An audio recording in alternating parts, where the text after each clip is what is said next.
Imagine a farmer who's getting up every morning at 5 a.m. He puts grain in the back of his tractor and drives out to feed his cows. Then he takes the tractor and goes back again. Now imagine him doing this every single day for 10 years. Eventually, he will create ruts so deep that he only has to put the tractor in gear. He can even let go of the steering wheel. The tractor will take him to the cows and the same spot he's been going for years, no matter what. Are you stuck in your old ruts? Have you let go of the steering wheel? Is the path you're on and the habits you've adopted so far truly taking you where you want to in your financial life? If your answer isn't an obvious, "Yep, I'm totally crushing it right now," this video is for you. Here, I'll present the 5 greatest habits of millionaires from Dean Graziosi's book, Millionaire Success Habits. It's amazing how small shifts can yield big results in the long run. Tony Robbins famously said, "People will overestimate what they can do in a year, but underestimate what they can do in 5. Let this video be the start of those 5 amazing years. Let's dive in. Takeaway number 1. Understand your why. It all starts here. Without a strong why, you'll soon be back in your old habits again. As soon as you face even the slightest bit of headwind, you'll be eager to return to the path of least resistance. Not so when you have a great why though. Here's a perfect example that Dean Graziosi presents in the book.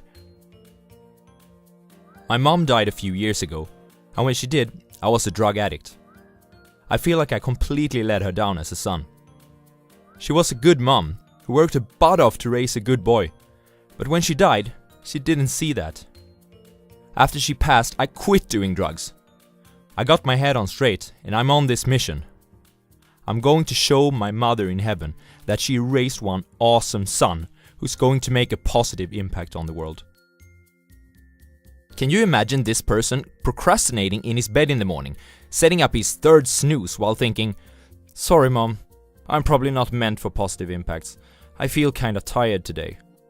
Of course not! With a why of this caliber, not even the worst of hangovers will be able to keep you from jumping out of bed and getting to work. This is a crazy powerful millionaire success habit, and Dean Graziosi suggests that you can find your true why by doing something he calls the 7 levels deep exercise. Basically, you should get someone to ask why you want to do something 7 times. For instance, you can start out with the following question. Why do you watch a video about millionaire success habits? Your answer to the first few whys will probably be rehearsed ones that you've always told yourself, like, because I want to be able to quit my 9 to 5, or because I want to be able to impress some beautiful girls, or because I want to be able to travel the world. And while these are good answers, they're clearly not as powerful as the example I presented before. The second why will be a follow-up, like, well, why do you want to be able to quit your 9 to 5? It's only at the 5th, 6th, or 7th why that you are truly getting some powerful answers. Don't stop before 7, and have someone you feel comfortable with doing the exercise with you. Takeaway number 2. Kill off the villain inside. Inside of all of us, there's an anti-hero living. This villain is the person who keeps saying, "You can't do that," or "What makes you think you deserve that?" whenever we try to reach a higher goal. There are ways that we feed this guy daily, among others, through our thoughts, our words, our actions, and our body language. Sometimes other people's villains are even cooperating with our own through our external environment. If we want to achieve success of any kind, be it financially, romantically, aesthetically, artistically, we must learn what feeds this villain and, on the other hand, what starves him out. I've made videos on how your thoughts and your words can affect you previously, so please check those out if you're interested. But now, let's first talk about actions. Actually no, I have one quick thing to say regarding your words. Try switching, "Well, I'm okay," into "Fantastic," and "I'm so stressed out right now because of everything I have to do," into "My life is filled with opportunities, of which I am truly grateful." Okay, now let's focus on actions. One action that turns our inner villain into a real supervillain is by doing something that we're terrible at.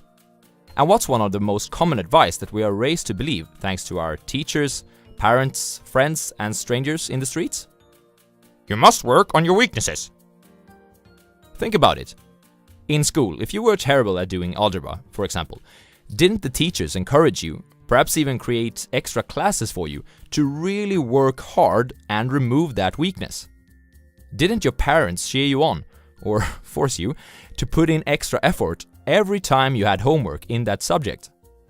The millionaire success habit that will allow you to minimize the inner villain is to do the exact opposite. Focus on what you're naturally good at and become exceptional at that instead. More on this in takeaway number 4. A very important factor in our external environment is the news we're exposed to. I think most people aren't even aware that this is robbing them of their success. But think about it. Every day we are bombarded with negativity. Wars, scarcity, disasters, terrorist attacks, sickness, and suffering. It's difficult to focus on positive thoughts and your next level of success while you're constantly fed information on a world that seems like it's doomed. The solution? Cut off the daily feed or convert into listening to a very niched field, like investing. Still, you have to beware of negativity though.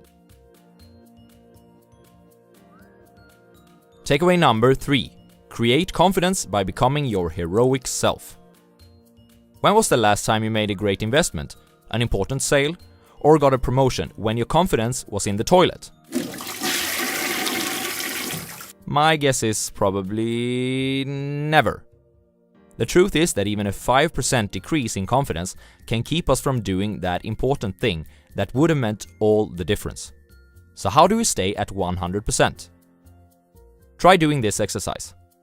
Find a truly unflattering picture of yourself. Perhaps you just seemed drained of energy that day, was a little bit overweight, or had a bad hair day. Now put that picture on a paper. Associate unflattering words with the picture that you might have felt when you were hitting rock bottom of your life, like embarrassed, insecure, boring, etc. And now name that person. Give it a nickname that you definitely wouldn't want, like Michael the Mouse. On the opposite side of the same paper, put a picture that shows your best sides. This should be from a time when you looked great and felt great. Perhaps you had recently closed a big deal. Associate your strengths and positive attributes that you have at times when you feel great with this picture. Name this heroic version of you something awesome, like Michael the Mighty. Also add some attributes and strengths that you want to develop in the future. Take a picture of these two persons next to each other. From now on, you're officially the hero version, Michael the Mighty. Sometimes our confidence can take a hit. How quick you're able to recover from such a bump in the road is of major importance for your future success.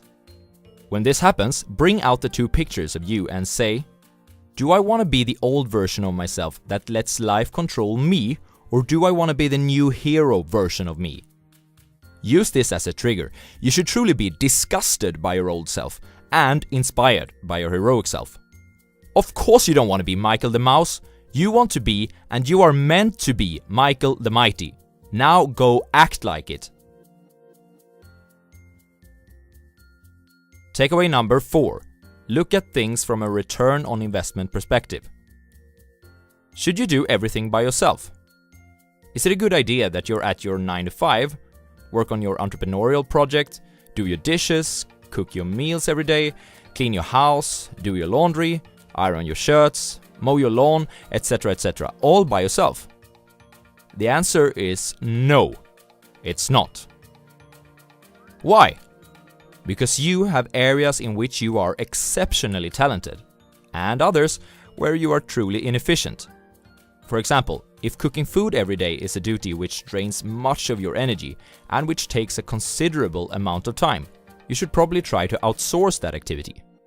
Chances are that someone else is willing to do this activity for you, and that they are much more efficient doing it anyways. Chances are also that you are much more efficient when doing something else. You must start to look at things from a return on investment perspective.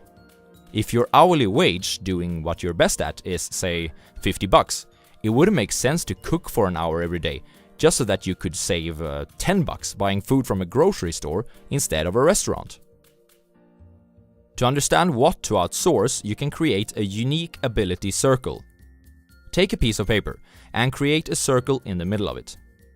In that circle, you write unique ability. Now, add 3 more circles around the first one and write excellent, good, and stink in that order. In the middle, you write the abilities and activities that you are amazing at, those that makes you the most amount of money and that you enjoy the most. See to it that most of your days consist of activities from the inner part of this circle. Outsource everything else. Takeaway number 5. 3 productivity hacks. Productivity is something that moves you towards your goal. Everything else makes you lose momentum. For instance, a new real estate investor should only focus on this: create unique marketing, making offers, building a buyer's list, and selling houses. Anything else is basically waste. Here are 3 tips on how to improve this truly important millionaire success habit. Schedule your day. Perhaps you think that this one is obvious and that you've heard it before, but do you really have a schedule? And if you do you really follow it? I think that the most common reason why people fail with this habit is because they bite more than they can chew. Try scheduling 2 hours of uninterrupted productive work each day on your project of choice. Scale up only once you've shown yourself that you can do it and once you've turned it into a habit. Build systems around your working processes. Systemizing your most common working habits will increase your productivity tremendously because you'll reduce the resistance for getting started. There's never any confusion or hesitation associated with what your next task is. I've developed such a process for these YouTube videos that I'm presenting you with. Basically, it looks something like this. 1. Read book and add highlights. 2. Filter out the most important takeaways. 3. Write a script. 4. Record voice. 5. Animate. Once you have a baseline, it's also much easier to improve the process. For instance, if I find that reading the book is the bottleneck in the process, as it might take up to 50% of the total time associated with producing the video, I will focus my energy on improving that step of the process first. Don't be accessible at all times. This goes for emails, social media, and phone calls. In time, people will learn and accept that you're not available 24/7, and they will respect that. Also, never try to rationalize unproductive distractions. Just because you are having a bad day and aren't getting anywhere on a particularly difficult task doesn't mean that it's okay to suddenly go on some social media spree. You can set limits on your phone on how much time you're allowed to spend using certain apps every day.